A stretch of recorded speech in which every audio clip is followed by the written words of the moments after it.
Como hoje vence o prazo para me apresentar o relatório preliminar, nós vamos começar a leitura, então, do relatório. Do Conselho de Ética e Decoro Parlamentar sobre a representação número 1 de 2015 da Rede Sustentabilidade, Rede, e do Partido Popular Socialista, PPS, que requer a instauração de procedimentos disciplinar para a verificação de quebra de decoro parlamentar em face do senador Delcídio Amaral.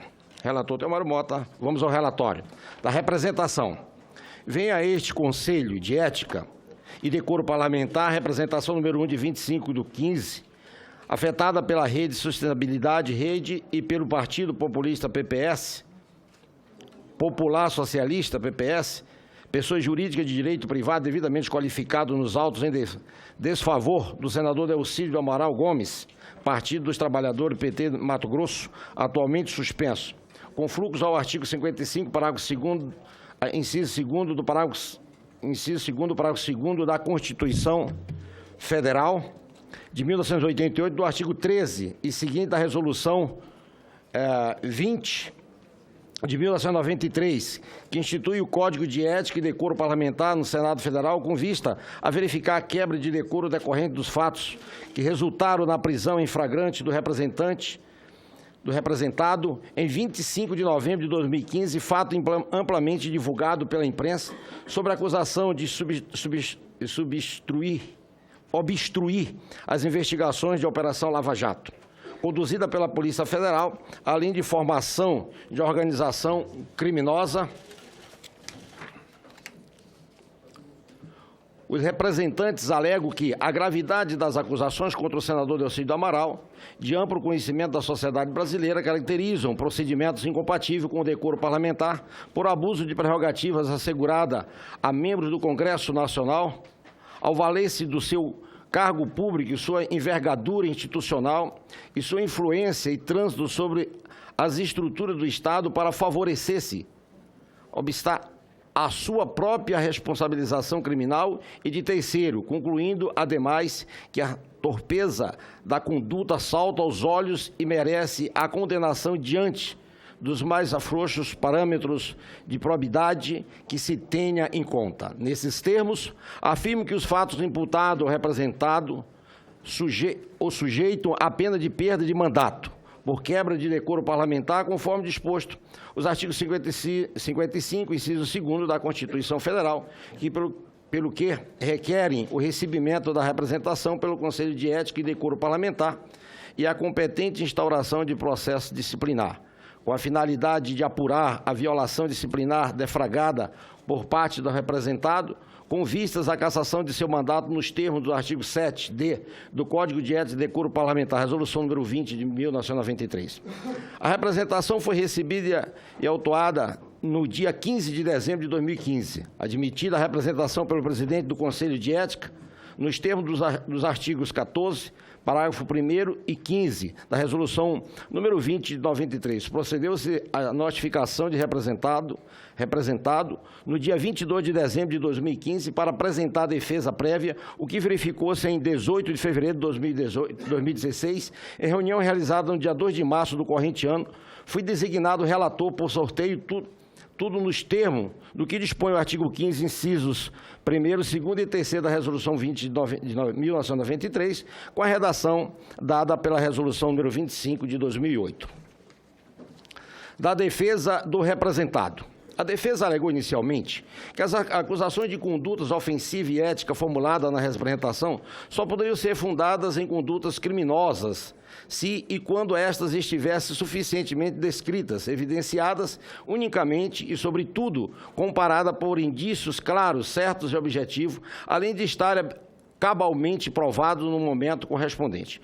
Ponderou ainda que a imputação se baseia em conversas ilícitas gravadas entre terceiro e o senador, sem o conhecimento do parlamentar. A gravação teria sido feita por Bernardo Severo, filho de Nestor Severo, investigado na Operação Lava Jato, e seria direcionada à produção probatória Bernardo Severo, valendo-se de uma proximidade com o representado, buscou provocar o parlamentar e a pronunciar declarações comprometedoras mediante falsa representação da realidade para mais tarde utilizar-se da gravação como trunfo a fim de entabular o acordo de colaboração com seu pai. Demais disso, a defesa posicionou-se sobre cada uma das imputações dirigidas ao representado. Quanto ao crime de embaraçar ou impedir investigação relacionada à organização criminosa, aduziu que a descrição desse delito não passou de mera tentativa e salientou a necessidade de se descrever os seus elementos e circunstâncias com maior rigor, conforme determina o Código de Processo Penal, CPP. Da mesma forma, seria necessário comprovar a formação de organização criminosa para se atribuir ao representado eventual crime de obstrução à justiça. Ainda segundo a defesa, a acusação de patrocínio infiel seria sem sentido, haja visto que não seria procurador de Nestor Severo e este crime seria personalíssimo e não admitiria a coautoria ou participação.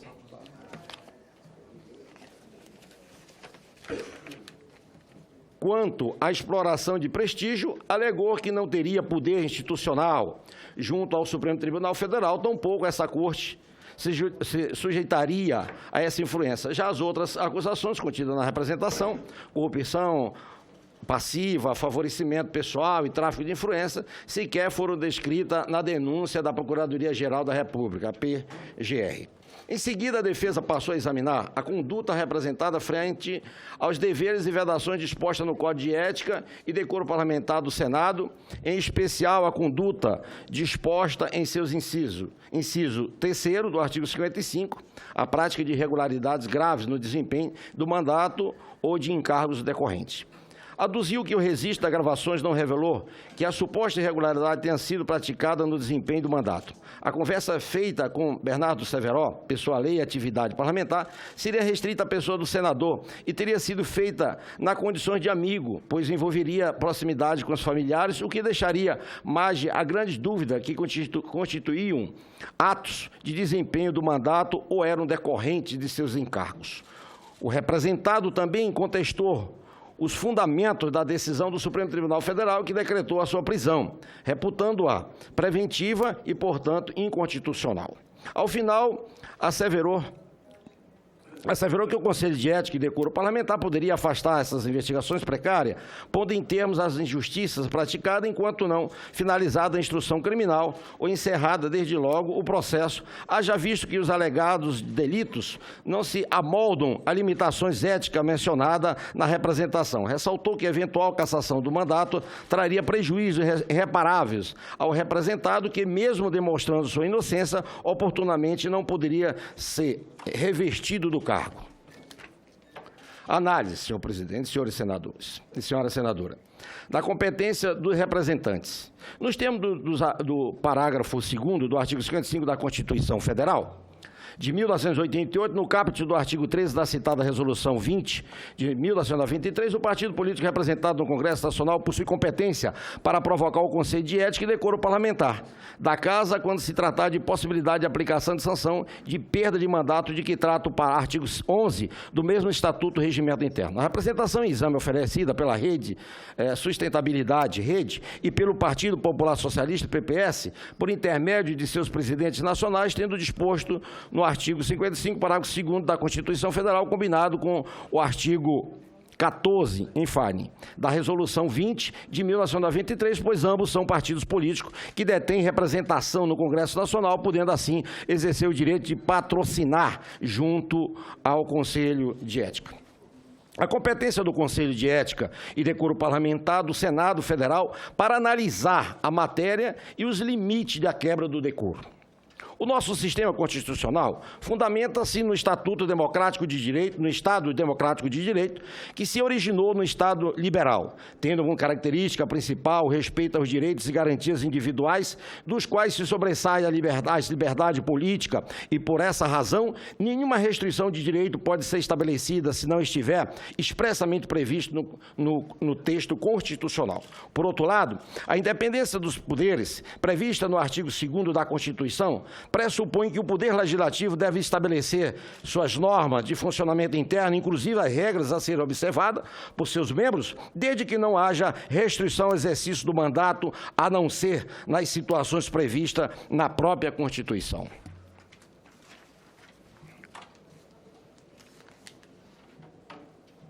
Acusações não provadas ou notícias plantadas na imprensa por adversários políticos não podem constituir elementos essenciais para instruir qualquer decisão a respeito do comportamento do senador. Somente fatos objetivos e pontuais que estejam previstos no regimento interno ou em resoluções da Casa Legislativa devem ser devidamente apuradas sob pena de constituir-se em instrumento de manipulação partidária e eleitoral.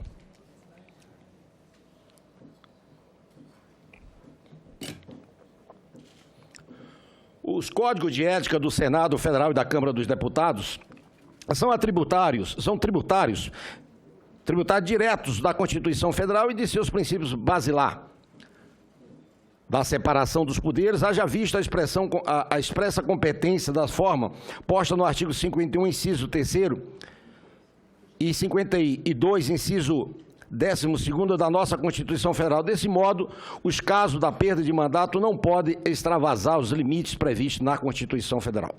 A matéria atinente ao decoro parlamentar está disciplinada no regimento interno das Casas Legislativas, que compõem o Congresso Nacional e se aplica aos deputados e senadores no exercício do mandato parlamentar, em cumprimento do que dispõe expressamente a Constituição Federal, em seu artigo 55, parágrafo 2º, artigo 55, inciso 2º e parágrafos 1º e 2º.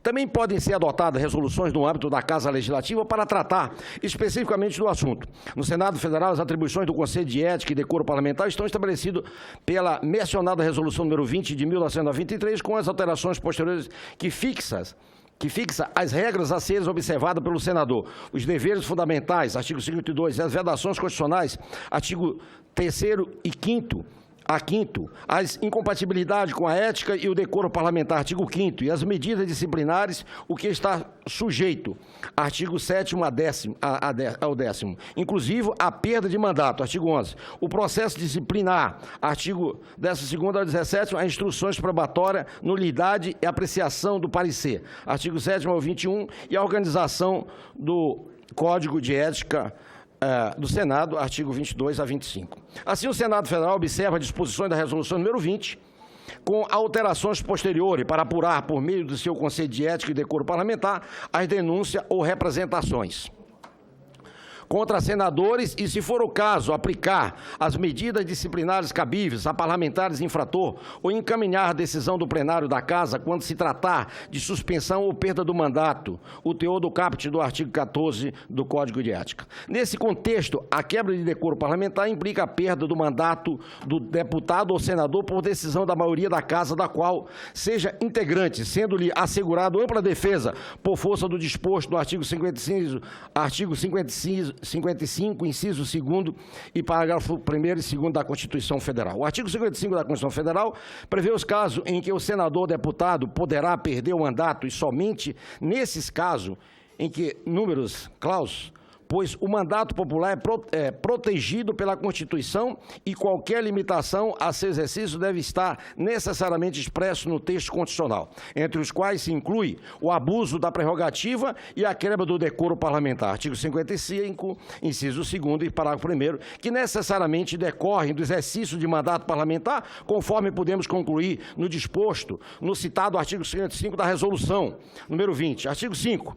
Considero-se incompatível com a ética e o decoro parlamentar. Parágrafo 1º. O abuso das prerrogativas constitucional assegurada aos membros do Congresso Nacional. Inciso 2º. A percepção de vantagens indevidas. Constituição Federal, artigo 55, parágrafo 1º. Tais como doações, ressalva, brindes sem valor econômico. Redação dada pela Resolução número 42 de 2006. Parágrafo 3º. Inciso 3º, a prática de irregularidades grave no desempenho do mandato ou de encargos decorrentes. Por sua vez, o parágrafo 1º do artigo 14 da resolução que institui o Código de Processo da resolução do Código de Ética e Decoro Parlamentar estabelece que serão arquivadas após análise preliminar do presidente do Conselho a representação que faltar legitimidade ao seu autor a denúncia, não identificar o senador e os fatos que lhe são imputados, e se os fatos relatados forem referentes ao período anterior ao mandato ou se forem manifestadamente improcedentes. Quanto a esse aspecto, é importante ressaltar que no artigo 14 da Resolução número 20 de 1993, juntamente com o artigo 3º, artigo 13º e seguinte do Conselho de Ética e Decoro Parlamentar, procederá ao exame preliminar de sua admissão no prazo de 5 dias úteis, determinando o seu arquivamento se a denúncia não identificar o senador e os fatos que lhe são imputados, inciso 2º, ou se os fatos relatados forem manifestadamente improcedentes, inciso 3º. A esse dispositivo, conforme prevê o Código de Ética, em seu artigo 26b, aplicam-se subsidiariamente, no que for possível, cabível, as disposições pertinentes ao Código de Processo Penal, Decreto-Lei número 3.689, de 3 de outubro de 1941, com as modificações introduzidas pela Lei 11.719, de 20 de junho de 2008, e do Código de Processo Civil, Lei número 13.105, 16 de março de 2015, que entrará em vigor no próximo mês de março, estabelece o artigo 395 da Lei Processual Penal. Artigo 395. A denúncia ou queixa será rejeitada quando for manifestadamente inepta. Inciso 3º. Faltar justa causa para o exercício da ação penal. Determina em sua parte o artigo 320 do CPC, artigo 330. A petição inicial será indeferida quando for inepta, a parte for manifestadamente ilegítima. Inciso 3º. O autor carece de interesse processual. Parágrafo único. Considera-se inepta a petição inicial quando, inciso 1º, lhe faltar pedido ou causa de pedir. Inciso 2º, da narração dos fatos não decorrer, logicamente, a conclusão. Inciso 3º, o pedido for juridicamente impossível. Inciso 4º, contiver pedidos incompatíveis entre si. Ao nosso ver, a representação observa as citadas normas legais e regimentais, tendo sido observado o parágrafo 1º do artigo 14 da Resolução número 20 de 1993, por ocasião de sua admissão em exame preliminar pelo presidente do Conselho de Ética e Decoro Parlamentar. A representação foi anexada a documentos, gravações e outros, que associam a representado à prática de ato contrário ao decoro parlamentar, devendo-se ressaltar que os fatos, inclusive gravações que motivaram a representação, são de conhecimento público pelo amplo meio de comunicação de massa. Devemos observar que, em abstrato, o conceito de decoro parlamentar não é de fácil objetivação e, por essa razão, considerações a respeito são justificadas em muitos casos, predominantemente no âmbito do juízo de valor. Muitas vezes prevalece na avaliação de casos de possível quebra de decoro parlamentar a captação de sentimento de indignação que provém da sociedade estimulada pelos formadores de opinião, ainda que não seja imputado ou acusado a prática do crime. Deste modo, senhor presidente, senhores senadores e senhora senadora, o julgamento por este Conselho de Senado, que já esteja submetido ao inquérito policial, ou seja, sujeito passivo de ação penal, não precisa esperar que a sentença seja prolatada pelo Poder Judiciário. São esfera de julgamentos independentes. Trata-se do consagrado princípio da independência entre as instâncias penal e administrativa disciplinar, reconhecido de forma unânime na doutrina e na jurisprudência. Neste caso, o julgamento leva em conta preponderadamente o prejuízo que o mau comportamento do senador, seja quanto ao aspecto legal, seja quanto ao critério morais, possa acarretar para a instituição Senado Federal, haja visto que um detentor de mandato senatorial se confundir com a própria instituição que o integra. Deste modo, a um senador não só lhe aplica estritamente o princípio republicano da igualdade de todos perante a lei, mas também o dever de ser modelo de comportamento em face da sua missão, de ser a voz de seus eleitores, o guardião das instituições e lei do país, sendo especialmente responsável por assegurar a credibilidade de sua casa parlamentar, o Senado Federal.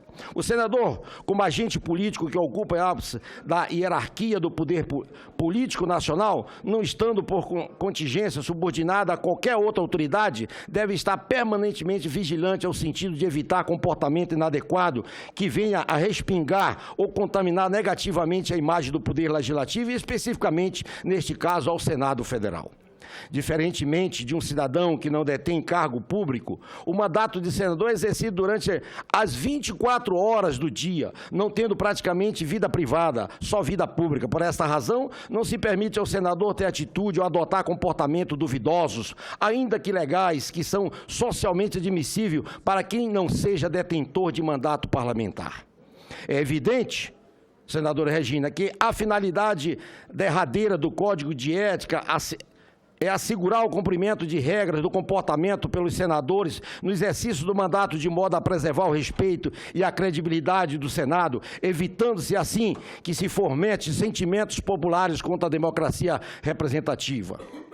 De outra parte, entendemos que cabe ao Conselho tratar somente de denúncia que se refira ao fato decorrido durante o exercício do mandato, conforme podemos concluir do exame das normas previstas na Resolução número 20 de 1993, da Resolução número 17 de 93 de 1993, que trata da Corregedoria Parlamentar.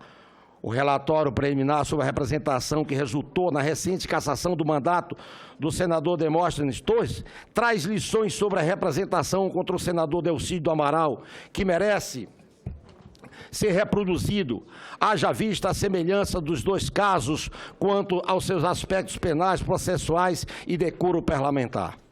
Inverbes.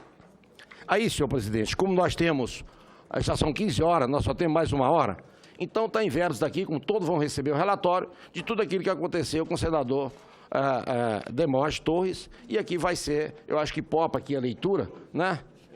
Pula, vão receber só o exemplo do que foi colocado, certo? Para a gente adiantar que nós só temos uma hora ali, porque se abrir ali a corrente, suspende aqui. E não é esse o objetivo dessa casa. Tá certo? Então, vamos lá. Diante do exposto, cabe à maioria dos membros da Casa Legislativa decidir caso a caso se o parlamentar acusado de quebra de decoro parlamentar praticou ato que o torne indigno de conviver com seus pares, em razão de seus comportamentos extravasar os limites de sua pessoa para respingar nas instituições que integra e resguarda, no entanto, a ampla defesa que deverá lhe ser proporcionada no decorrer do processo legal contra si devidamente instaurado. Da apreciação dos indícios de quebra de decoro parlamentar. Introdução. Nesta primeira fase, na forma descrita no artigo 5º-A do Código de Ética e Decoro Parlamentar, com a redação dada pela Resolução número 25 de 2008, no Senado Federal, esse Conselho fará um juízo de admissibilidade da representação feita pelos partidos Rede Sustentabilidade e Rede Partido Popular Socialista, PPS, examinando se há indício suficiente da prática do ato atentatório ao decoro parlamentar, dos argumentos da defesa e da narrativa feita pela acusação. O representado alegou falha na narrativa feita na peça acusatória. Argumentou que, ao contrário do que consta da resolução, a acusação de ofensa ao decoro parlamentar deve se basear em conduta criminosa, devidamente descrita e amparada por indícios claros, certos e objetivos, as quais devem estar aprovadas cabalmente no momento correspondente. Cabe assinar que, embora a representação não mencione com precisão os crimes supostamente praticados pelo representado, alguns sequer mencionados na denúncia formulada pela PGR, a peça inicial narra os fatos em apuração de maneira clara e detalhada, o que já se mostra suficientemente para que sejam aferidos eventuais indícios de atos contrários ao decoro parlamentar.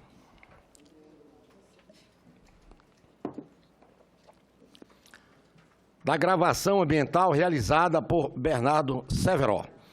A defesa sustenta que a acusação se baseia em provas ilícitas, Segundo consta da peça defensiva, Bernardo Severo tinha o propósito de produzir provas a seu favor e realizou as gravações sem o conhecimento do representado e dos demais interlocutores. Alega-se ainda que, agindo de forma subreptícia, ou seja, sem o conhecimento dos demais, Bernardo Severo manipulou o curso das conversas, levando o representado a pronunciar declarações comprometedoras. Imagina, deveria ser o contrário. Um preso não vai induzir uma autoridade a isso. Um exemplo. Conquanto o representado alega que a prova produzida é ilícita, ela não é ilícita. Ela pode ser clandestina. Lembramos que, acerca do assunto, o Supremo Tribunal Federal tem entendimento pacificado de que a gravação ambiental feita por um dos interlocutores não padece de vício, pode ser utilizada como finalidade probatória, desde que não se refira à causa legal específica de sigilo, nem de reserva de conversação. Aí, a emenda. É necessário ler a emenda? Vocês querem que lê? É jurisprudência que fortalece essa argumentação. É necessário? Agravo regimental, processual penal, inépcia da denúncia. Não corresponde inviabilidade de revolvimento de fatos e provas na via do habeas corpus, escuta ambiental realizada sem o conhecimento do interlocutor, ilicitude, agravo improvido. Então, quer dizer que não há nenhuma ilicitude. E aí vão as sustentações de pareceres, e todos vão receber isso aqui, né, para nos facilitar, né, só são as normas que hoje caracteriza que não houve nada ilícito nesse sentido de que essa prova pode ser utilizada. Quanto à afirmação de que Bernardo Severo realizou verdadeiro interrogatório subreptício, entendemos que a forma como as conversas transcorreram afastam esta conclusão. No interrogatório sobre reptício, olha lá, de um lado ao policial, olha lá, vê se esse aqui que eu queria que vocês entendessem bem. Sem atribuição para a realização da auditiva, mas que a realizar sem observância das garantias legais, ou seja, como se tivesse um policial ali o induzindo a fazer isso, que não foi o caso, especificamente. De outro lado, um preso em flagrante ou um suspeito de crime. Nesta situação, a fragilidade e a vulnerabilidade do depoente é patente. No caso em exame, contudo, não havia sobre o representado qualquer antecedência por parte de Bernardo Severo, de superioridade de posição. Houvesse, seria justamente a situação contrária, o maior poderio político de um senador da República sobre um filho de um denunciado preso. Nessa fase inicial do processo de casação, temos que o simples fato de o representado ter admitido ser o autor do diálogo já permite que o avance as apurações.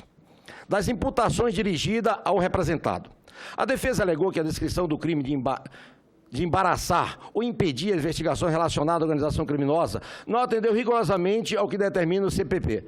Também apontou a impossibilidade de o representado praticar o crime de patrocínio infiel à exploração de prestígio e, por fim, ponderou que os demais delitos, corrupção passiva, favorecimento pessoal e tráfico de influência, sequer foram descritas na denúncia pela APGR. É regra processual que a defesa rebata os fatos que lhes são imputados, e não somente das imputações que constam da peça acusatória. Não soa razoável exigir que, no âmbito de um conselho de ética e decoro parlamentar, a peça acusatória tenha a mesma precisão técnica de uma acusação elaborada pelo Ministério Público. De qualquer forma, verifica-se que a narrativa da peça acusatória permite a exata compreensão das acusações feitas ao representado.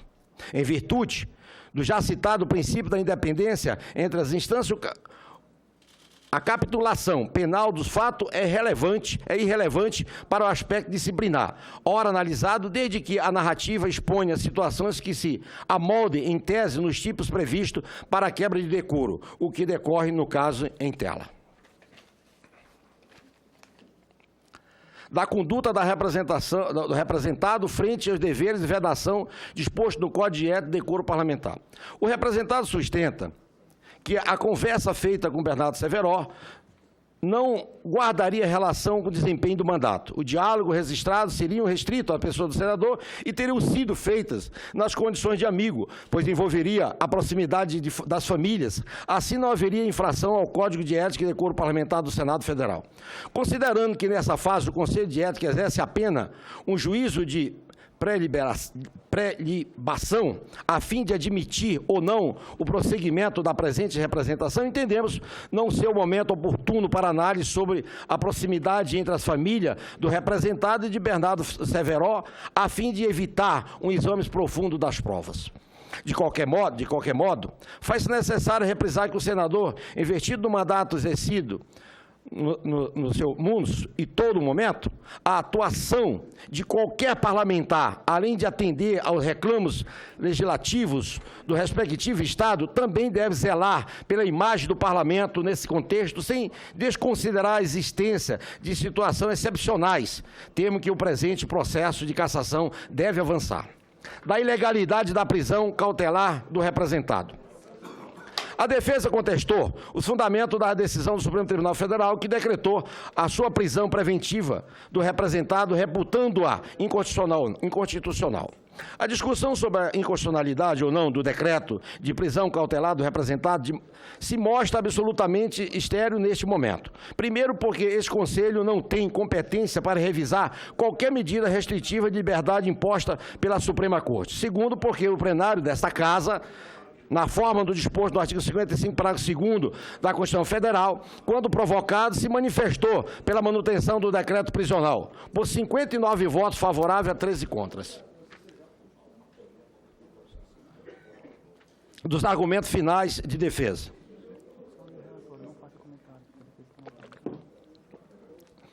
Finalmente, a defesa pede que este Conselho afaste esta apuração inicial, enquanto não finalizar a instrução criminal ou encerre desde logo, em vista da inocorrência de atos atentatórios ao decoro parlamentar. Aduz ainda que eventual cassação teria prejuízo irreparável por se tratar de medida irreversível. Os argumentos finais da defesa atrelam-se ao mérito do processo de cassação.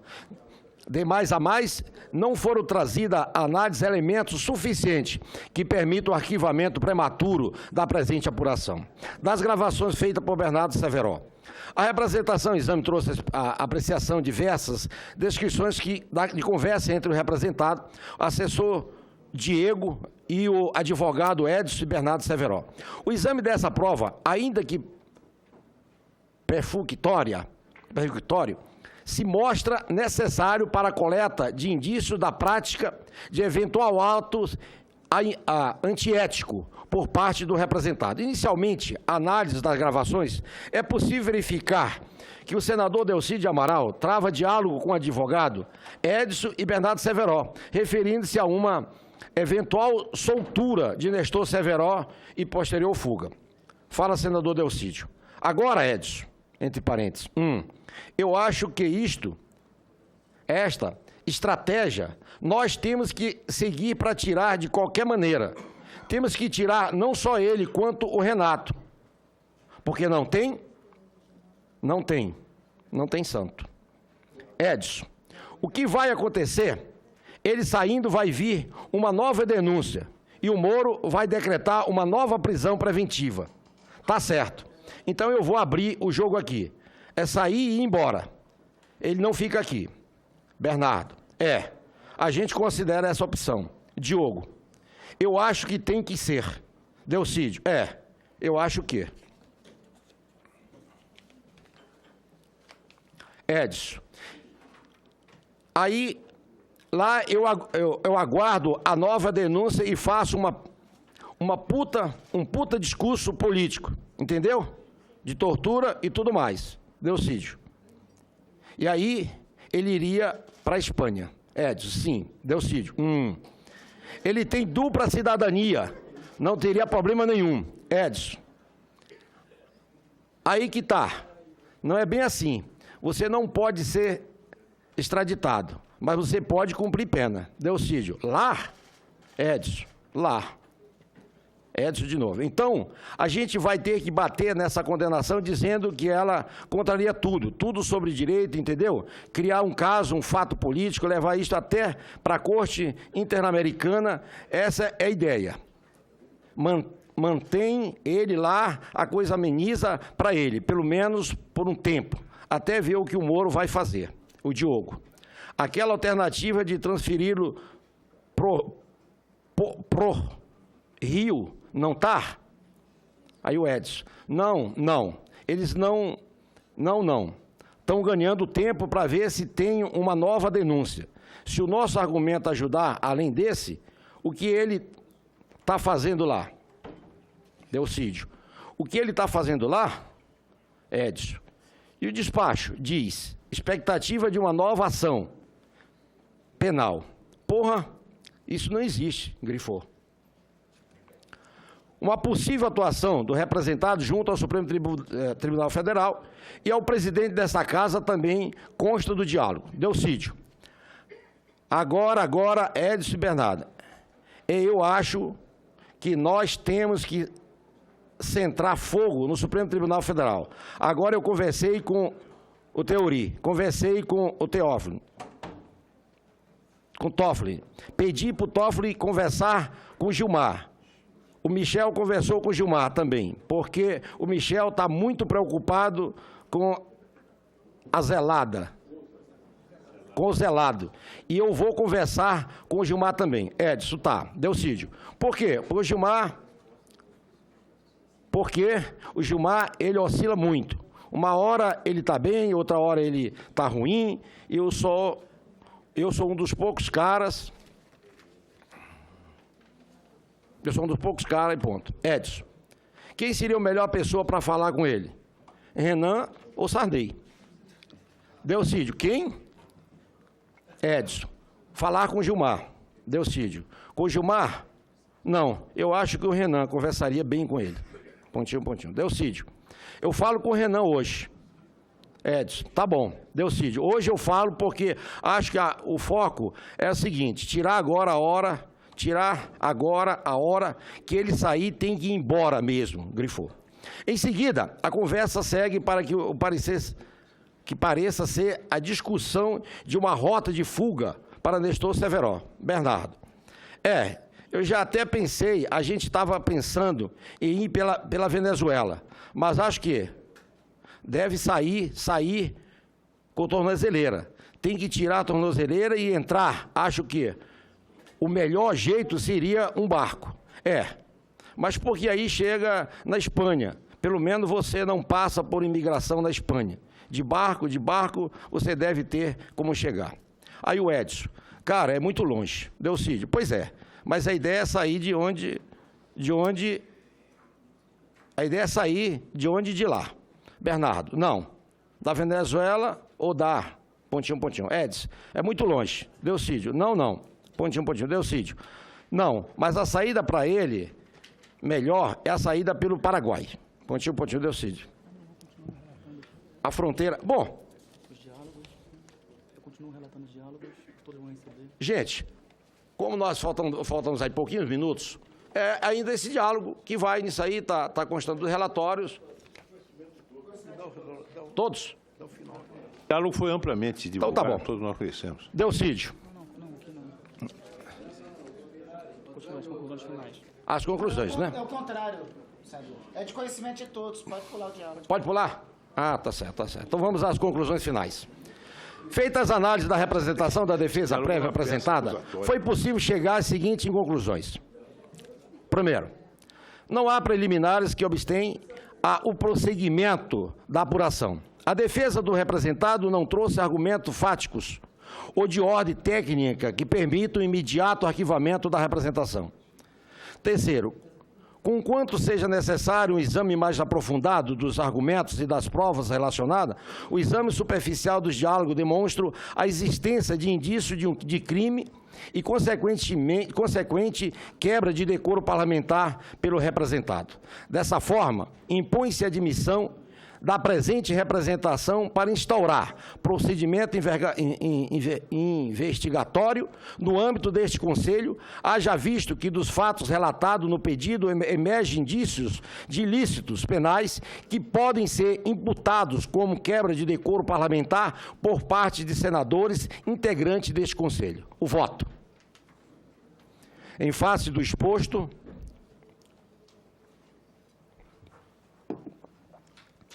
e dos elementos que apontam para indícios da prática contrários à ética e ao decoro parlamentar. Voto pela admissibilidade da presente representação. Contra o senador Delcídio do Amaral Gomes, por incurso no artigo 55, inciso 2º, parágrafo 2º, da Constituição Brasileira de 1988, combinado com o artigo 5º, inciso 3º, da Resolução número 20, de 1993. Senhor presidente, senhores senadores, esse é o relatório, esse é o nosso voto.